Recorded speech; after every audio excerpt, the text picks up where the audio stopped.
ईब पठारे बाली mafia राज खुल्लम खुला लुट को विरोध मंत्री और जिला खणी अधिकारी को भेटिबे ग्रामवासी। झारसुगुड़ा जिले में बाली माफिया माने पुणी सक्रिय होई उठिछंती। दिन दुईपहरे ईब नदी पठारु चली खुल्लम खुला बाली लुट हेले स्थानीय प्रशासन जेमिति कुंभकर्ण निद्रा शोइछि।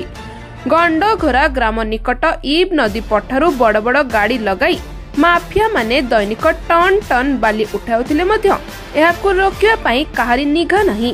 प्रशासनर एभली निष्क्रियता को नहीं स्थानीय अंचल तीव्र जन असंतोष प्रकाश पाइछि।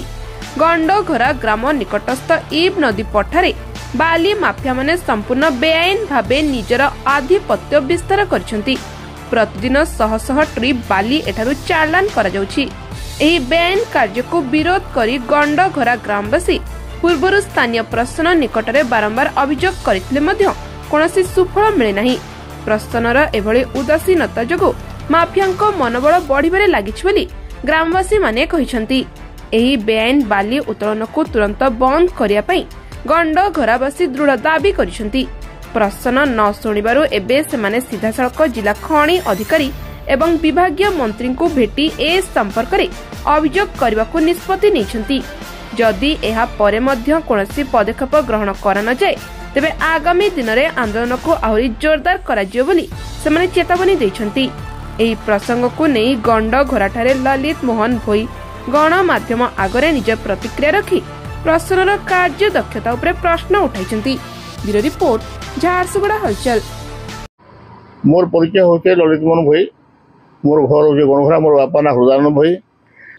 जे आमर नदी अच्छे बाली उठुचे आ से बाली कैसी आग लीक होता कि हमें गाँव वाले समस्त लगे मना कर मन अच्छे कि एखेन बाली उठुचे आटा बाली माफिया मैंने नौसर बोली तो सेटा जिते कहले भी नहीं बुझबार के नटा खाली जगह जगह से नदी खंडी काटी दौन आपत्ति करमर पहला तो झारसुआ कलेक्टर आपत्ति करूँ एसपी साहब देखूँ राजस्व विभाग सुरेश पुजारी देखूँ मोहन चरण माझी आम मुख्यमंत्री के देखूँ तार थाना भी देखूँ बजारनगर एग्जीक्यूटिव अफिसर आम म्यूनिसिपालिटी भी देखूँ तार फिर गोटे लेखा है आम दिन दुई दिन पर पठामु जिला खनि विभाग नगे आर मंत्री जी अच्छा भी पठामु आसला सरकार बुझे आ नदी खनि मरामती बोला भी लिखिछूँ। काना आपण माने फिर फोन घिनवार के चाहूछन जीरो डाउन पेमेंट आ जीरो इंटरेस्ट थी आउ सेटा फिर आईफोन। अरे हां भाई हां तो आउ काना भाबुछन डेरी नहीं करी करी पले आसुन राजा मोबाइल।